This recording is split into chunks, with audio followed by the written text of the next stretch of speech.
We start with breaking news. Gunfire erupts at a busy entertainment complex in southwest suburban Romeoville. It appears 2 people have been shot and the gunman is on the run. CBS 2's Noel Brennan is live in Romeoville with the breaking details. Noel?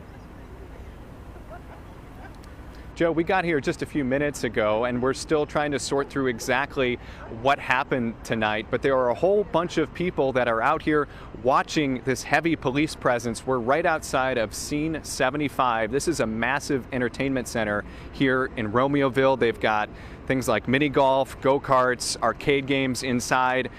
We understand that there's been a shooting. I talked to someone who was inside Scene75 this evening. He says he was inside buying a milkshake, was at a counter paying for that milkshake, and he said he heard a gunshot and he ran with a couple of the workers behind the counter into a supply closet and was hiding inside. Again, he told me he heard one gunshot, was in there for some time before he and the other people that were hiding left Scene75 and then ran to their cars.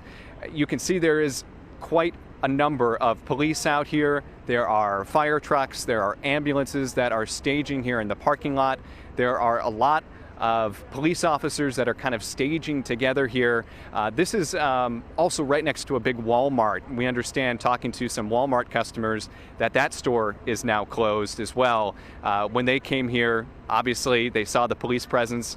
They said Walmart shut their doors because of the active incident that is taking place right now. So of course we're going to stay out here, try to learn more about how many people might be shot, but also we want to show you some scanner traffic audio that we were able to capture earlier that gives a sense of what police officers were dealing with when this call came in. Take a listen.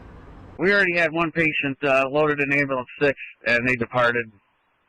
That was a person shot in the foot, and company 5 and company 3 are working a traumatic arrest.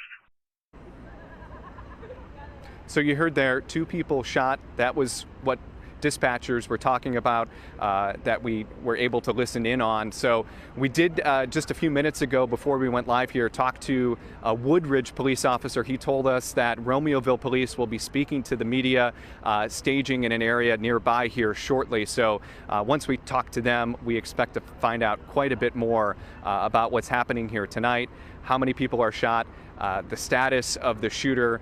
Those are questions that are still lingering at this hour. But of course, guys, we're going to stay out here and we'll bring you the latest as we learn it tonight. For now, reporting live in Romeoville, Noel Brennan, CBS 2 News. Joe and Erica. Noel, thanks. We know you'll keep us posted.